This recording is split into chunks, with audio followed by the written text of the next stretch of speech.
All right, welcome back to the Trauma Therapist Podcast. My name is Guy McPherson. My mission is to help trauma therapists be their incredible selves, to be human, to be real, not just a clinician. I'm a big believer in who we are is more important than what we know. And this requires cultivating authenticity, genuineness, and vulnerability, and that requires intention. You can learn more about my courses and workshops by going to thetraumatherapistproject.com. That's thetraumatherapistproject.com. Let's get started. So 5, 4, 3, 2, 1. All right, folks, welcome back to the Trauma Therapist Podcast. I am very excited to have as my guest today, Rebecca Kase. Rebecca, welcome to the podcast. Hello. Hey. So Rebecca founded her training and consultation practice in 2017. A longtime practitioner of EMDR therapy and a professional educator, Rebecca recognized that there was room to improve on training and continuing education for therapists. Through her business, she set out to create thorough and thoughtfully designed educational experiences and a welcome, inclusive community for EMDR learners and trainers. Rebecca, welcome once again. Hello. Thanks so much. Glad to be here. So before we get going, share with our listeners where you're from originally and where you are currently. Yeah, where I'm from originally is a little rural town outside of St. Louis, Missouri. And then I moved to Denver. I lived in Denver for 16 years. And I now live on Fox Island, Washington, which is a part of Gig Harbor, Washington, outside of Tacoma. Oh, wow. Cool. All right. Well, let's get going here. How the heck did you get into this field? How did all this start for you? Yeah, I feel a little bit like some of it's in my blood, in my DNA. My great-grandfather was a psychiatrist and was supposedly pen pals with Freud. And when he passed away, he left his house to my mom. And so all of his old journals and psychotherapy and psychiatry books and his writings, his research, all of that was there. And so I grew up with these really interesting, kind of strange books on my library shelves in my living room. You know, things like hysterical women and how syphilis impacts our mental health. And he did a lot of research on how carbon monoxide impacts our mental health, carbon dioxide, and also on how Lyme disease impacts our mental health. Really strange stuff, right? So I was kind of exploring these books on my shelf as I was growing up, and it always kind of piqued my interest. And then I went to grad school, or I went to undergrad rather, and the first time I took a psychology, that Psych 101 class, I was just like, this is it. Oh my gosh, this is fascinating. You know, something inside just really lit up. So I got my undergrad in psych, went on to get my master's in social work. And while I was in my MSW program, I got really interested in trauma work because of my own trauma history and also just really learning and recognizing the power of the human spirit to overcome the resiliency that our nervous system offers us. It's really awe-inspiring, right? So I went on to get my master's with a focus in trauma therapy. And when I was in grad school, I went to grad school 2005 to 2007. I learned a little bit about EMDR, although back then it was not evidence-based. It was considered pretty controversial and a strange therapy at the time. But I had a supervisor who was trained in it and just raved about it. So I actually started my EMDR training when I was still in grad school. Just very impressionable and was open to trying anything new and that would help my clients, and fell in love with EMDR then and have been practicing ever since. Let me ask you something. You mentioned your trauma history. Obviously, you don't have to go in detail, but what was it, if you don't mind me asking? Yeah, and I don't mind sharing some of this. I recently did an article with U.S. News and World Report in which I did share some of this because I think that it's important for therapists to recognize it's okay to have your own stuff. And most of us are drawn to this field because of that, right? Like that's why we're here. That's why we do this. But yet we're kind of taught that needs to be compartmentalized and we don't talk about that. But my own trauma history, I won't include all of it, but I was sexually assaulted when I was in college, when I was in undergrad, and had kind of the stereotypical textbook response to that. Were you drinking? What were you wearing? Nobody's going to believe you. And tried to prosecute my perpetrator, but was really talked out of it by the legal system and was told, you're going to have to drop out of school. Your name's going to be dragged through court. You're probably not going to win. And so I dropped it. And I went on to develop a lot of physical health issues from that. I had a couple of surgeries. I had a number of ovarian cysts. I ended up having to have one of my ovaries removed. Got pneumonia. I just got really, really sick after I kind of gave up on being able to pursue that and kind of shut that down and held that in my body, as we know as trauma therapists we do. And then one of my biggest traumas actually happened a couple of years ago when some really terrible stuff happened with my father, who I was very close to. I had a very close-knit family growing up. My parents were married for 40 years, and I caught my father in doing something very, very harmful to someone else. I won't go into all of those details here to respect other people's privacy, but I caught him and confronted it and reported what I found to the police, and that led to what turned out to be the most traumatic experience of my life, where my family of origin completely fell apart. My mom divorced my father, and it was huge betrayal trauma. And he was facing 15 years in prison as an outcome of all of that. And he ended his life by suicide the day before his sentencing in 2019. So all of my knowledge of trauma work served me significantly as I navigated that. It felt like a lifetime kind of movie, honestly. First of all, thank you. Appreciate you sharing that. How cognizant of your trauma were you when you moved into studying psychology and seeing yourself as a therapist? I was not fully cognizant of my trauma when I started my pursuit of this degree. I think a lot of us are not. Like, that's kind of what a lot of trauma is, right? Like, oh, wait, that's me. Oh, wait, that's that. Oh, this diagnosis completely explains me. I didn't put all that together. I mean, I don't even think while I was getting my master's in social work did I even recognize that. I don't think I put all of that together until much later, after I was licensed, and I mean, the pieces still kind of come together for me. And it's interesting how we can live through it and be, I can write a book on this. I know all this. I teach clients about this, but yet we feel so disconnected from, oh, wait, oh yeah, that happened to me. And that's why I was the way I was. Mm-hmm. How did that come together for you? When did you come to certain realizations? And I realize it's not a light switch, but were there certain therapists who help you facilitate that? Yeah, there have been a number of healers in my life, whether those have been psychotherapists or, other healers I've experienced along the way, from Reiki and energy work and yoga teachers and things like that helped me really put it together. I think a lot of things really came together for me, actually, from everything that happened with my father. Mm-hmm. So when I was going through what happened with my father, happened over a couple of years. It was a slow car crash kind of situation. And in that time, I all of a sudden became very aware of how my past, how my personal experiences and my professional training all came together to help me do what I did in that moment and confront him and stop him from harming other people. And it was really through that process that I felt completely spiritually cracked open. I put a lot of pieces together, and all of a sudden, all these things that had happened in my life made a lot of sense as to why they might have happened to me, what I gained from that, how I learned from that.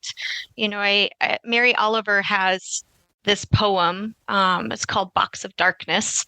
And to shorten it, she says, essentially, someone I loved very much once gave me a box of darkness.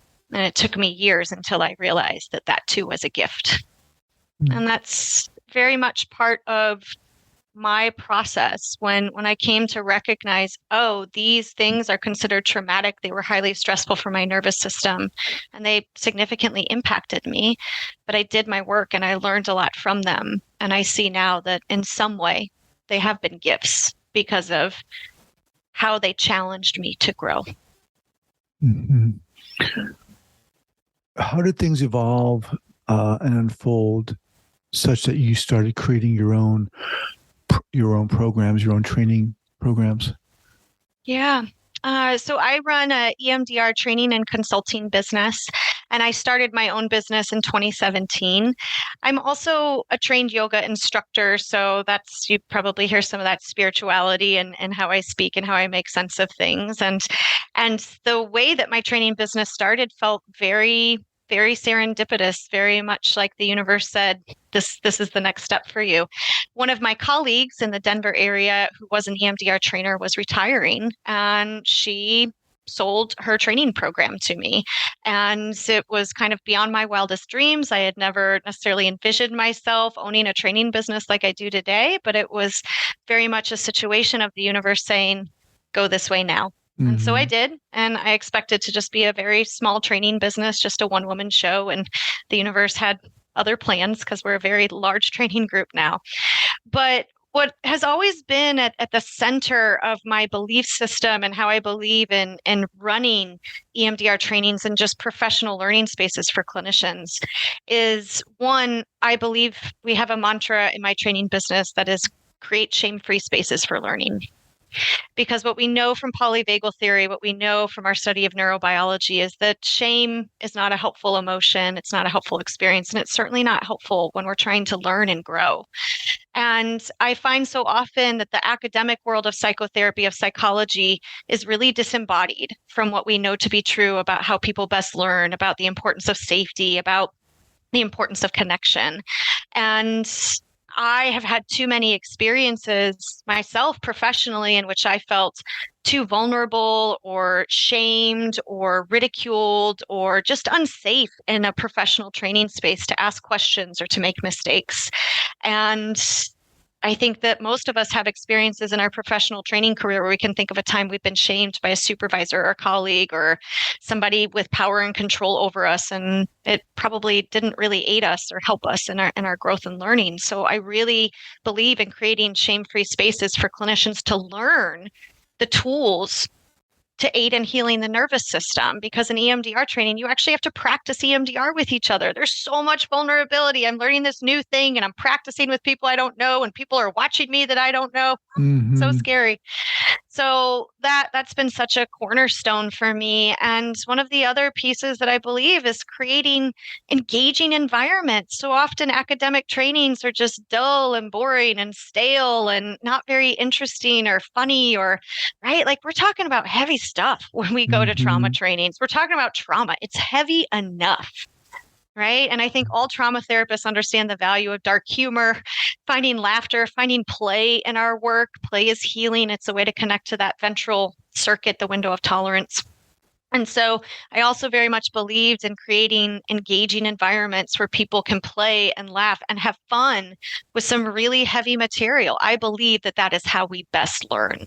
And so that's really been some of my secret sauce, I would say, to building my training business. And it's the reason that we have such a huge community and a huge following. When you first started, when you first said, yes, all right, I'm going to create this business, this company, how far along were you in your own experience as an EMDR practitioner? Yeah. So, I mean, at that point, I was an EMDR consultant. I had been consulting for a number of years. So I had credentials where I could be my own trainer. And I had also been volunteering with a nonprofit organization. Their name is Trauma Recovery HAP. They're a great group. Highly recommend checking them out if you are in the EMDR world. And so I had been facilitating trainings with them and had actually started as a trainer for them. So they had also brought me on to train trainings. So it felt very much aligned with, this is the natural next step if you want to take this career further. It's interesting to hear you kind of outline the differentiators in your business. I kind of appreciate that. When you said the psychology world or psychology educational world, more specifically, is disembodied. Talk more about that. I find that more often than not, we are sitting in places where we're looking to this expert, this guru in the field, somebody who knows a whole lot, who is teaching us in a way that doesn't embrace what they preach. I believe you got to talk the talk and walk the walk. I believe you got to, be your message. Mm-hmm. And so I have too often found experts talking about this is how you heal trauma, but they do it in a way that misses the importance of human connection, that misses the importance of play, that misses the importance of embracing curiosity. And maybe they model poor boundaries, poor self-care, all the things that we teach our clients, like you got to take care of yourself. It's important to set boundaries. It's important to be curious. It's important to find awe and inspiration in the world. Like all of these we know to be really important components to healing. They're all medicinal experiences for our nervous system to be our best. And so it just feels so confusing that the academic world can often feel so unsafe. As someone who is in the academic world a lot, it feels really unsafe. There's a lot of big egos. There's a lot of challenging perspectives and thinking. And if it's not written down or researched out the wazoo, then let's not even talk about it, which research is important, but we also need to recognize the impact of white supremacy in our research paradigm, an evidence-based paradigm of who hasn't been at the table, whose techniques haven't been able to be researched, right? And I think a lot of people can resonate with that, with what I'm saying. I'm not saying that's everybody in the academic world, of course not, but I found that too often it is what you find, individuals who talk the talk but don't really walk the walk, who you say they know a lot, but I don't necessarily want to be them. Right. I'm not necessarily personally inspired by them. Right. And so I'm looking for the people who not only talk the talk, but walk the walk and model their message. Who does that for you? Who does that for me? I have a couple of yoga instructors in my life who do that for me. Robin Shapiro, who I really love in the EMDR world. She definitely does that for me. Yeah, I really adore her. One of my graduate professors does that for me. And honestly, my whole team, my community, like this business that I've built, the people who follow us and the folks who work for me, because I set the precedence of like, this is how we be. This is how we show up. And I get inspired by them the most. Let me just remind everyone that I'm speaking with Rebecca Kase. Let me just see here. Your company is called Kase and Company, Training and Consulting. Kase and Co. Kaseandco.com. So you said your company and the work you do kind of embodies embodiment in a sense, this congruency. How specifically do you do that in your trainings? What does that look like? Yeah. So in our trainings, we have some secret sauce that I won't share all of that here, but we have some specific expectations for those who are conducting trainings, whether that's me or someone else on my faculty, for, how much learning time versus how much play time we bring in. We always bring in play. We bring in humor. We bring in a lot of authenticity and relatability. Everybody on the training team, when we're coaching and supporting others, we always share our misses and our hard learns and how I know you're afraid of breaking your client, which is such a common thing when we learn EMDR. Let me tell you about some of my experiences and some of the hard lessons I've learned, right? We bring in music, we play games. So we do a lot of things to create a really dynamic space to mix up the content. So you're not just sitting here listening to somebody lecture for the whole time. And we create a lot of connection. We create lots of opportunities to connect where there's, often you go to trainings online or even in person and you're not really connecting with anyone. And we find ways to build connection and community. And just to share, Kase and Co, the Co isn't for company. The Co is actually for community. Okay, got it. What do you see in terms of the current state of education for people in the trauma field? Hmm. Well, I think back to if I compare to when I started my work as a trauma therapist, I think that we are blessed with having a lot more knowledge and awareness of trauma, right? It used to be when I went to school, I had a specialty certificate and track that I could take to be a trauma expert. And while I wouldn't say that all therapists consider themselves to be experts in trauma, I think pretty much all therapists now have some knowledge or understanding of this is what trauma is. Everybody on my caseload has it, right? And here's some things I need to know about how to treat it. I do feel that we are becoming a bit more aligned with the nervous system, and I really embrace polyvagal theory and EMDR. I have a book coming out in May with Norton called Polyvagal Informed EMDR that's all about how to integrate polyvagal theory into the 8 phases of EMDR therapy. And I believe that that is a neuro-informed approach to therapy. And when I say neuro-informed, it's really about focusing on the nervous system as the focus of assessment, intervention, and outcome. Because as therapists, what do we treat? We treat the nervous system, right? That is the focus of our work. All clinical symptoms, distress or happiness and peace and wellness can all be understood through functions of the nervous system, how well or not well it's functioning. And I feel that we are becoming a bit more aligned with neuro-informed counseling approaches, with more and more folks understanding the importance of understanding on some level how the brain functions and how the nervous system functions. And I think that that really gets us to the heart of the matter. That's what we're treating.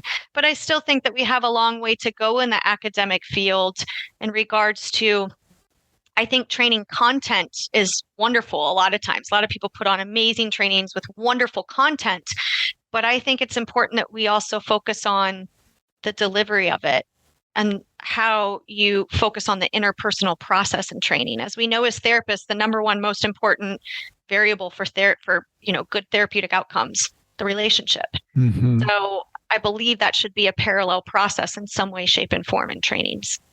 And when you say that, what do you specifically do you mean? What does that mean to you? What that means to me is creating academic learning spaces that feel like a container for learning, where you build connection, where you build commonality, where you build empathy, where you build shared experience, instead of I'm going to stand up here and talk to you about how to do this thing. Right? That's not a very engaging experience, and it doesn't engage the power of the nervous system, right? If I'm just sitting here and somebody's just lecturing me and going through slides and just telling me what to do, I'm probably not going to retain a whole lot of that information. But if you bring in more of a dynamic experience where I'm watching videos of you practice, or I hear you talk about your mistakes, and all of a sudden I'm like, wow, they're really humble. They're really relatable. I get that, right? You create opportunities for people to get into small groups to discuss material, whatever that may be. How do you build connection? And it can be really hard when you're in huge groups, right? When you have hundreds of people or thousands even at a conference. It may not be as easy or attainable, but it doesn't mean it's not at all.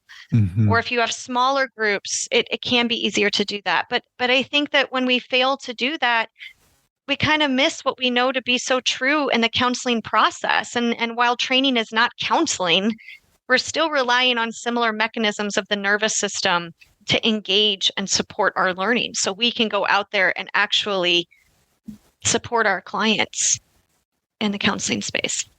So how do you work in terms of offering trainings and events? Is it virtual? Is it in person? Both? What? Yeah, so we do everything virtual at this time. We are open to doing in-person training requests upon request. Before the pandemic, it was all in person, and now we've gone online. We found that that's just been really great for the business, and we can reach more people, because before the pandemic, EMDR training was only allowed to be offered in person, which is really limiting for people who didn't have money to travel, who lived in rural locations, single working parents who don't have childcare. So I believe that virtual training environments, while a lot of us would prefer to be in person, can create a lot more accessibility for individuals. So we do all online trainings. We offer EMDR basic training. We're an EMDRI approved provider, so everything we do is legit. We also offer APA CEs and NBCC CEs. And then we also offer advanced trainings, advanced courses. So we just had an advanced course on EMDR with ego states. We have a training coming up on EMDR with disordered eating. We have a complex PTSD course, grief and loss course, refresher course. We got a lot of courses. We got a whole lot of stuff to offer, because Awesome. we want to be a place that people know they can go and get great material, connect to a community. We also offer EMDR certification if folks want to get certified. And we also have a consultant training process for those who want to become an EMDRI approved consultant. We're the only group in the country to offer a package consultant training internship. We offer an internship. So yeah, it's very well organized and packs a lot. Very cool. Rebecca, what's the best place for people to get in contact with you? Yeah, the best place to check out my team would be to go to Kase & Co. And my last name is spelled with a K, Kase, kaseandco.com. Okay. You can find our whole schedule of events. You can sign up to get our mailers and newsletters and discounts. You can reach out to me or anyone on the faculty there too by finding our contact page. Awesome. And the book's coming out in May. In May. Okay, remind 23rd. us what the name of that is again. Polyvagal Informed EMDR, a neuro-informed approach to healing. Okay. May 23rd. Now is May 23rd, 23, actually, okay. Yeah. And is there currently a link up anywhere that people can access, get info about? Yes, yeah, you can find a link on the website to get connected to Norton and sign up for pre-sale. Awesome. Rebecca, awesome. Very inspiring what you're doing. I appreciate you being on here today. Thank you so much. Thanks so much, Guy.